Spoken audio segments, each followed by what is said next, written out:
You guys need to see this. So I'm here with Adrian, pulling together all of my notes for a talk that I'm going to be giving tomorrow. So tomorrow, I encourage everybody to register and join. I'm going to be giving a talk with the Beyond Plastics group.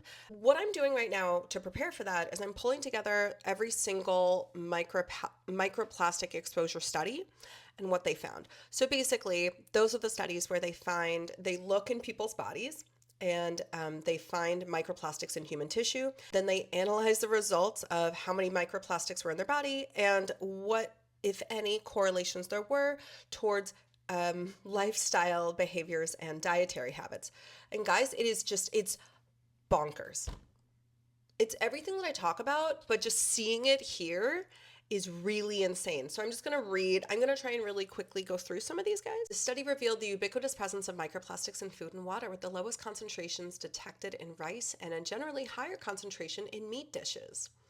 Furthermore, the addition of condiments during food preparation might contribute to the presence of microplastics in food. You mean because they're ultra processed foods, they have more microplastics? Duh. Microplastics were detected in filtered drinking water from water purifiers, but at lower concentrations than packaged beverages, because the more processed an item is, the more microplastics it has. Participants with a relatively high frequency of takeaway food consumption had higher microplastics. Participants with relatively high frequency of consuming reheated food had more microplastics. The total mass, blah, blah, blah. Oh, and people that drink bottled water had more microplastics in their body. Seafood versus non-seafood people in Norway. This one is fucking nuts. EVA and polyethylene were predominant polymers in seafood consumers. Do you know what EVA plastic is? That's the foamy plastic from yoga mats and your running shoes. That's EVA plastic. And that was the most predominant polymer in people from Norway that ate seafood. That's gross. Oh, microplastic skeleton. The most frequently identified polymers were polypropylene and EVA. Microplastics endometrium. Drinking habits might be correlated with a higher level of microplastic exposure in the bottle. Drinking out of soda cans specifically increased the amount of microplastics in endometrium.